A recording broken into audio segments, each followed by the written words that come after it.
Hey guys, it's me Eldon Coutinho and you're watching Eldon Coutinho TV. Well, this is a brand new series I'm coming up with. It's called the Football 11, where I celebrate the best and the worst of football.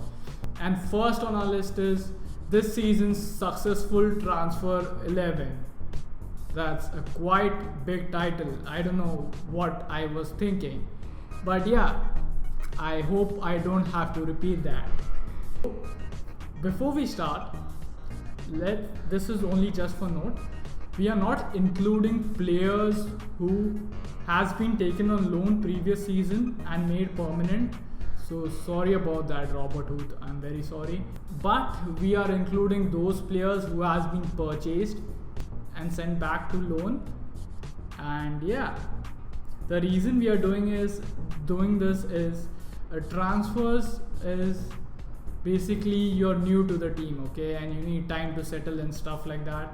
And basically these guys are new to the team too.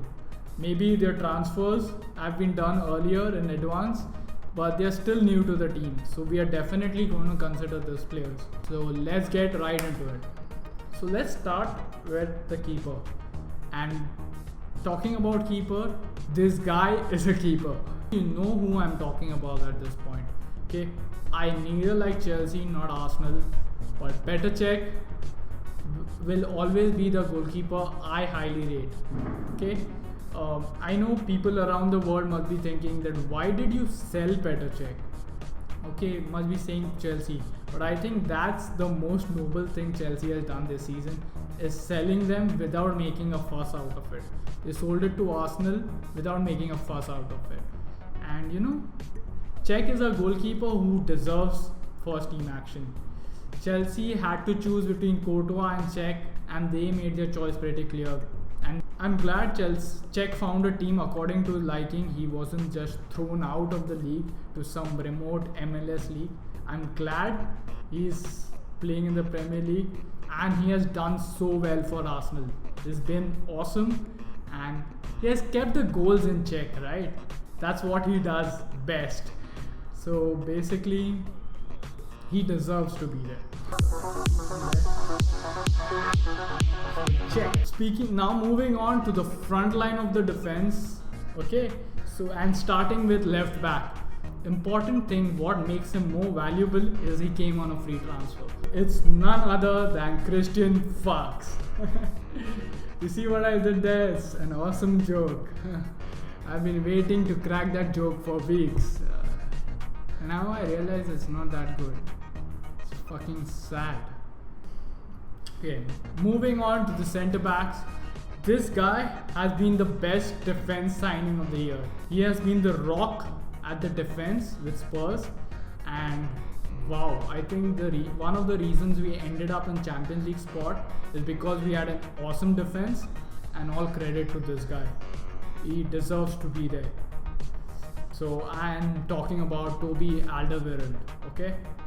I hope I pronounced his name right. Moving on, and I know you guys are gonna argue and all be like, okay, but he didn't play most of his matches. But when he did, he stepped up to the mark, and I think he was an ideal replacement for Jan Vertonghen against Arsenal. I still remember his last-ditch tackle against Arsenal, and I'm talking about Kevin Wimmer. And I know people are gonna give me a lot of stick for putting him there because he's not played a lot of matches, but I think he deserves to be there. But he not only stepped in but stepped up, and I think that's what you can ask from players, right? He deserves that. Let's give him some credit. Our team is looking good, and let's move on to the right back. So now here's a dilemma. My right back is not a right back, he is a centre back. And I know you guys are gonna be, but we are creating the best team we need. Okay, but I know we need a right back, but I didn't find any right back who has been transferred. They are so not up to the mark. So I took a page from West Brom's theory. They play 4 at the back, and all 4 of them are centre back. So I decided, why not put one of the centre backs there? And the centre back I'm going to put there is one of Southampton's best players this season. Maybe not as accredited as he's supposed to be, but this transfer was very important. You see the difference in points tally. It's none other than Virgin van Dijk. You see what I did there? I told you I'm a genius. Okay, I have to agree. My life is fucking lonely. Okay, I fucking.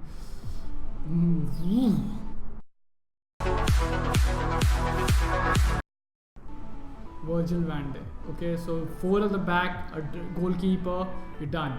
Let's move on to the midfield. So midfield, N'Golo Kante. Okay, this guy, when this guy's name pops up in mind, you're like, wow. The reason I'm saying wow is because he's been amazing this season to get the same credit as Vardy and Mahrez.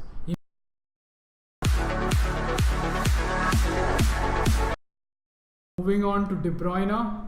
Okay, with Kante it's wow. With De Bruyne it's why. Why isn't De Bruyne in EA Sports Team of the Year? It's a question. It's a damn big question I can ask EA every time. Okay, why? I mean, he has been a great player this season for City. He has been a good transfer and efficient player. I think if you take out his contribution from the mix, Aguero doesn't count too much. He deserves as much as credit as Aguero does for getting them in a Champions League position. Okay, and he has been the guy for City.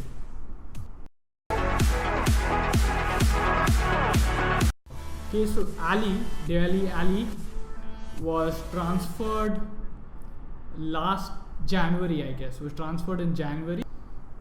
He was sent back to loan. He does debuted this season, and the reason I've taken this condition into account is because I know it may seem partial from my point, it may seem biased from my point of view, but he has been good and he deserves to be here.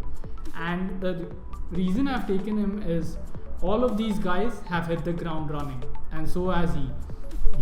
When you send a player to loan, it doesn't count for much. Okay, so he has to do the same things what a new transferred guy has to do, is come, adjust to players, adjust to the playing style, adjust to the new manager. So the same stuff he has to go through. So I think he has performed well and he has gone through all this stuff. I think so. I don't know. I'm not sure. It's not like we chat every day and stuff. So I'm putting him there. Okay, right? Kill me for that. No, don't. I'm still a virgin. I don't want to die a virgin.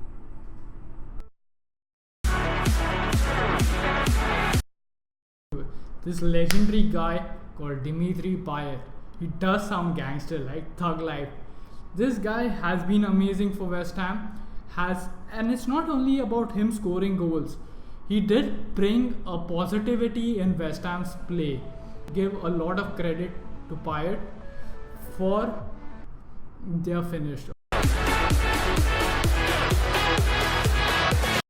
I have a striker, and okay, I have done it again. I'm sorry. He is not played this season as a striker, and he has been good. As per all these players have been damn excellent, this guy has been only good. But the reason I've included him is because I'll tell you his name. He's Anthony Martial, and the reason I've included Anthony Martial is because even though he's played in left attacking mid this season, he has been the source of goals for United, where, let's face it, goals are running up dry for him.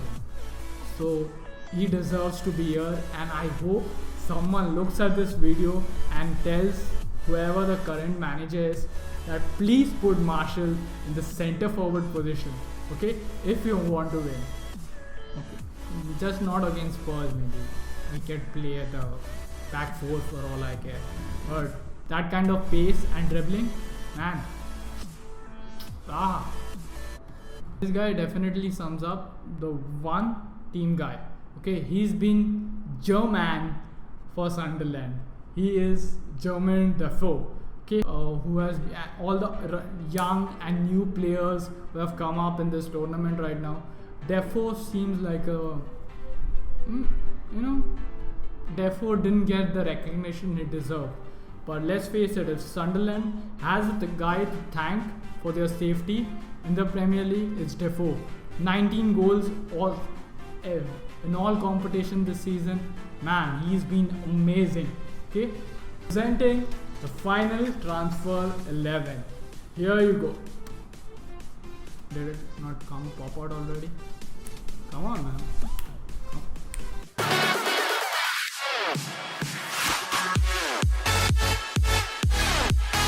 So that's all for today. Thank you guys for watching. Let me know if you like this kind of stuff. I'm hoping to make a series out of it. And hopefully I see your beautiful faces next week. Until then, peace. Can't help it.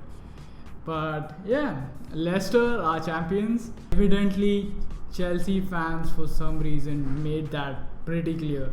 So I'm not sure why I said that out loud.